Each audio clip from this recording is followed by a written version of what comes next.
जम्मू कश्मीर में राहुल गांधी के भारत जोड़ो यात्रा का आया सच। क्या राहुल गांधी जम्मू कश्मीर को नहीं मानते भारत का हिस्सा? आखिर कौन है जम्मू कश्मीर का राजा? क्या जम्मू कश्मीर में गैर कश्मीरियों का हक नहीं? जम्मू कश्मीर में राजा बैठा हुआ है, उसका नाम एलजी है, मगर वो है राजा। बीजेपी चाहे ना चाहे, इंडिया गठबंधन इतना दबाव डालेगी कि जम्मू कश्मीर के लोगों को स्टेटहुड देना ही होगा। जम्मू कश्मीर में राहुल गांधी ने बड़ा बयान दे दिया है, जिसके बाद से जनता काफी ज्यादा भड़की हुई नजर आ रही है और सीधे तौर पर राहुल गांधी के खिलाफ आम जनता ने मोर्चा खोल दिया है। आपको बता दें कि राहुल गांधी जम्मू कश्मीर पहुंचे, जहां पर उन्होंने ये कहा कि कैसे जम्मू कश्मीर में एक राजा बैठा हुआ है जो एलजी है और यहां पर वो जम्मू कश्मीर के लोगों का हक छीन करके बाहर के लोगों को दे रहे हैं। अब ऐसे में राहुल गांधी का ये वीडियो क्लिप सोशल मीडिया पर काफी ज्यादा वायरल हो रहा है, जहां पर आम जनता का यह कहना है कि क्या राहुल गांधी जम्मू कश्मीर में जो गैर कश्मीरी जाते हैं, जो कि भारत के अलग अलग क्षेत्रों से होते हैं, क्या राहुल गांधी इन्हें अलग मानते हैं? क्या अन्य भारतीयों को वो कश्मीर का हिस्सा नहीं मानते या फिर कश्मीर को भारत से अलग मानते हैं, जिसकी वजह से राहुल गांधी ने यह बयान दिया है। सोशल मीडिया पर राहुल गांधी के इन बयानों की काफी ज्यादा आलोचना आम जनता की ओर से की जा रही है। आपको बता दें कि कांग्रेस के पूर्व अध्यक्ष राहुल गांधी ने रैली में कहा कि 1947 में हमने राजाओं को हटा करके लोकतांत्रिक सरकार बनाई और देश को संविधान दिया, लेकिन आज जम्मू कश्मीर में एलजी नाम का एक राजा बैठा हुआ है जो आपका हक छीनकर बाहर के लोगों को दे रहा है। इसलिए हमारा पहला कदम जम्मू कश्मीर को स्टेटहुड वापस देने का होगा। इतना ही नहीं, ये जो राजा है वो आपका हक छीन करके जिस तरीके से बाहर के लोगों को दे रहा है, इससे माइनिंग बिजनेस, कॉन्ट्रैक्ट, ये तमाम चीजों का फायदा बाहर के लोगों को हो रहा है। सुनिए राहुल गांधी का ये बयान। भाइयों और बहनों, पहली बार हिंदुस्तान के इतिहास में पहली बार स्टेटहुड छीना गया है। यूनियन टेरिटरी को पहले यूनियन टेरिटरी को स्टेट बनाया गया था। स्टेट को बांटकर दो स्टेट बनाए गए। तेलंगाना बना, छत्तीसगढ़ बना, उत्तराखंड बना, अरुणाचल को स्टेट बनाया गया।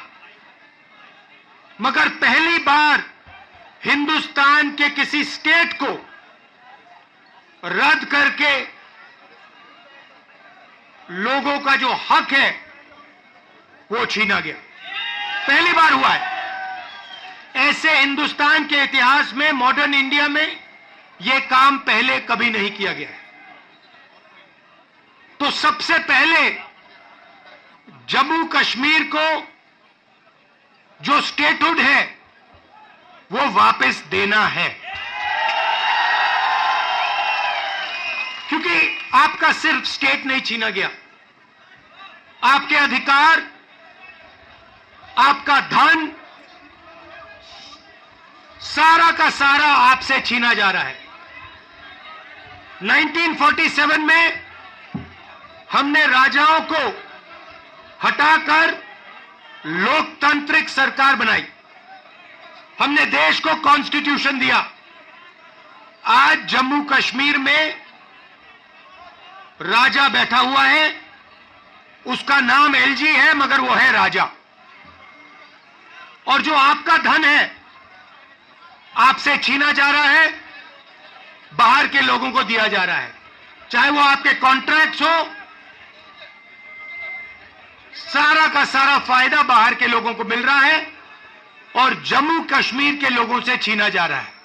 तो हमारा पहला कदम जम्मू कश्मीर को स्टेटहुड वापस देने का होगा।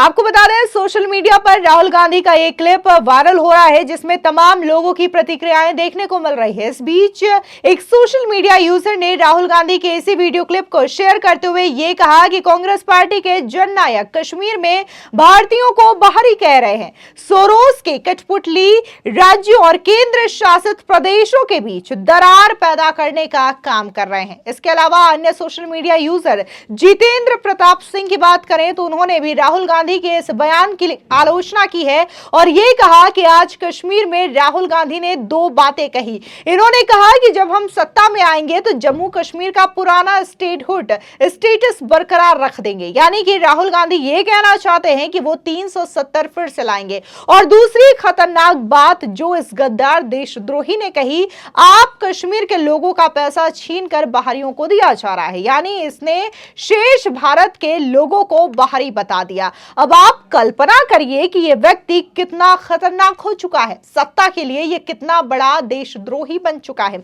ये सोशल मीडिया यूजर की ओर से राहुल गांधी को लेकर के बातें कही गई है। आपको बता दें दरअसल राहुल गांधी ने बुधवार को जम्मू कश्मीर के रामबन और अनंतनाग में चुनावी रैली की। राहुल गांधी ने कहा कि जम्मू कश्मीर से स्टेटस हुड छीन गया है, हम इसे वापस देंगे। यहाँ राजा का शासन है, यहाँ के राजा एलजी हैं। पहले केंद्र शासित प्रदेश को राज्य बनाते थे, मोदी जी राज्यों को केंद्र शासित प्रदेश बना रहे हैं। राहुल गांधी ने पीएम मोदी, गृह मंत्री अमित शाह समेत अंबानी अडानी पर भी जमकर निशाना साधा। उन्होंने कहा कि पीएम मोदी पहले छाती फैलाकर चलते थे लेकिन अब वे कंधे झुका करके आते हैं। इस बार संसद में सिर पर संविधान रख करके वो संसद के अंदर घुसे। इतना ही नहीं, आपको बता दें कि जम्मू कश्मीर में कांग्रेस और नेशनल कॉन्फ्रेंस ने गठबंधन किया है।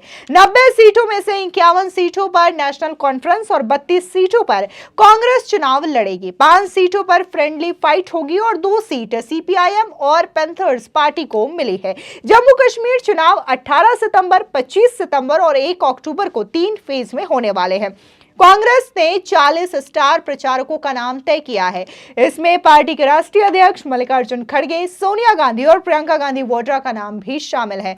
आपको बता दें कि अपनी भाषण के दौरान राहुल गांधी ने कहा कि 1947 के बाद से पहली बार एक स्टेट से उनका अधिकार छीना गया। सिर्फ कांग्रेस पार्टी और नेशनल कॉन्फ्रेंस की ही नहीं, हर नागरिक की जिम्मेदारी है कि जम्मू कश्मीर को स्टेट हुड दिया जाए। बीजेपी संघ कुछ भी कह ले, कुछ भी कर ले, हम जम्मू कश्मीर के लोगों को उनका स्टेट हुड वापस देने जा रहे हैं। राहुल गांधी ने साथ ही यह भी कहा कि पूरे देश में बीजेपी आरएसएस के लोग हिंसा फैला रहे हैं। लड़ाई दो विचारधाराओं में है, एक तरफ नफरत तो दूसरी तरफ मोहब्बत। हम कन्याकुमारी से चले हैं, हमने नारा दिया कि नफरत के खिलाफ मोहब्बत की दुकान खोलनी है। नफरत की काट मोहब्बत से होती है, नफरत को मोहब्बत से हराया जा सकता है। हालांकि यहाँ पर राहुल गांधी एक बार फिर से ये बातें दोहराते हुए नजर आ रहे हैं कि नफरत के बाजार में मोहब्बत की दुकान खोलनी है, लेकिन वहीं वो जम्मू कश्मीर जाते हैं और ये कहते हैं कि कैसे जम्मू कश्मीर का हक छीन करके बाहर के लोगों को दिया जा रहा है। लेकिन यहाँ पर देखने वाली बात यह है कि कितनी आसानी से यहाँ पर राहुल गांधी जो है कश्मीरी लोगों के साथ ये कह रहे हैं कि कश्मीर में उनका ही हक है, बाकी जो भारतीय हैं वो बाहर के लोग हैं। यानी कि राहुल गांधी का ये सोच, ये एजेंडा ये दिखा रहा है कि कैसे राहुल गांधी या तो जम्मू कश्मीर को अलग हिस्सा मानते हैं या फिर भारत का हिस्सा जम्मू कश्मीर को मानते ही नहीं है। यहाँ पर गौर करने वाली बात यह है कि गृह मंत्री अमित शाह कई दफा यह कह चुके हैं कि जम्मू कश्मीर भारत का अभिन्न हिस्सा है। इसके बावजूद राहुल गांधी जम्मू कश्मीर पहुंचते हैं और इस तरीके की बयानबाजी करते हैं। इस बीच नेशनल कॉन्फ्रेंस के अध्यक्ष फारूक अब्दुल्ला ने कांग्रेस नेता राहुल गांधी के जम्मू कश्मीर दौरे को लेकर के अपनी प्रतिक्रिया जाहिर की है। सुनिए उनका यह बयान, जहां पर उन्होंने ये कहा है कि जो गठबंधन हुआ है उससे हमें कामयाबी मिलेगी। लोग समझते हैं कि हम लोग कोई अच्छा काम कर सकते हैं, इन लोगों को इन मुश्किलों से निकाल सकते हैं। एक्सपेक्टेशन है उमर साहब भी आज फार्म बहुत अच्छी एक्सपेक्टेशन है, इंशाल्लाह अल्लाह ताला कामयाबी बख्शेगा। बीजेपी का सारा कार्डर यहाँ पर है एनसी को तोड़ करने के लिए। अल्लाह सलामत रखे सबको। और क्या कहते कल, लेकिन कल महबूबा मुफ्ती ने सबसे क्लेम किया, ये वाजपेयी का दौर था जब मुफ्ती सईद ने डायलॉग प्रोसेस खत्म किया। फारूक साहब तो आज बात कर रहे हैं और लेटर उन्होंने मैं महबूबा जी को कोई जवाब नहीं दूंगा जी। वो जो कुछ भी बोलती हैं उनका कोई पता नहीं लगता वो क्या बोलती है। एक्सपेक्टेशन क्या है नेशनल कॉन्फ्रेंस? बहुत अच्छी एक्सपेक्टेशन है हमारी। कांग्रेस और नेशनल कॉन्फ्रेंस की जो इत्तेहाद हुआ है इंशाअल्लाह उसमें हम लोग कामयाब होंगे। क्या अलायंस में जो राहुल गांधी का विजिट यहाँ होना किस तरह बहुत का अच्छा positive है, impact? बहुत अच्छा है। ये हमारे वतन के लिए, सारे हिंदुस्तान के लिए एक बड़ी आवाज है कि जो हमें कहते थे कि हम पाकिस्तानी हैं, हम खालिस्तानी हैं, हम ये हैं, उनके लिए एक थप्पड़ है। और मैं उम्मीद करता हूं कि हिंदुस्तान के लोग ये समझेंगे कि हम चाहते हैं कि रियासत आगे तरक्की करे और इस मुश्किल से निकले। मैंने पहली दफा देखा है कि एक रियासत को यूनियन टेरिटरी बनाते हुए, इसको बदलाना है, इसको फुल से स्टेट उड़ाना है और उसके लिए हम कोशिश कर रहे हैं। लेकिन कहते हैं ये अलायंस एनसी की मजबूरी है, एक मजबूरी नहीं है, जरूरत है। हमने सबको लेकर चलना है। इस पूरे मामले को लेकर के आपकी क्या राय है, हमारे कमेंट सेक्शन में जरूर बताएं। धन्यवाद।